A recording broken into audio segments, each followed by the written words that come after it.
TET पेपरफुटी प्रकरणामधील आरोपीनं आत्मसमर्पण केलेल्या आरोपीला 2 ऑगस्टपर्यंत पोलीस कोठडी सुनावण्यात आलेली आहे। सोनू कुमार दिवाकर असं या आरोपीचं नाव आहे। टीईटी प्रकरणामध्ये आरोपींशी आर्थिक व्यवहार केल्याचा आणि आश्रा येथील छपाई कारखान्यामध्ये काम करत असल्याच्या आरोपाखाली त्याला अटक झाली। तसंच या प्रकरणामधील इतर आरोपी आणि सोनू कुमार यांच्यातील कॉल डिटेलच्या आधारे सोनू कुमार याच्यावरती पोलिसांनी काही गंभीर आरोप ठेवलेले आहेत।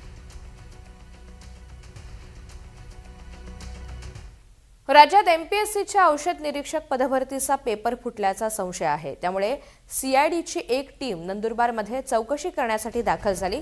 काल कौटिल्य अकॅडमीची चौकशी झाली, मात्र काहीही न आढळल्यामुळे आज पुन्हा सीआयडीची टीम चौकशी करण्याची शक्यता आहे।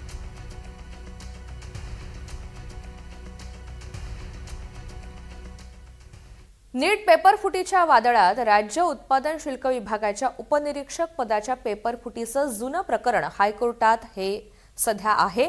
मुंबई उच्च न्यायालयाच्या नागपूर खंडपीठानं या प्रकरणाची गंभीर दखल घेतली आहे। गृह विभागाचे प्रधान सचिव, राज्य उत्पादन शुल्क आयुक्त आणि एमपीएससी सचिवांना हायकोर्टानं नोटीस बजावली आहे। राज्य सरकारसह संबंधित यंत्रणांना 4 ऑगस्टपर्यंत उत्तर सादर करण्याचे आदेश देण्यात आले आहेत।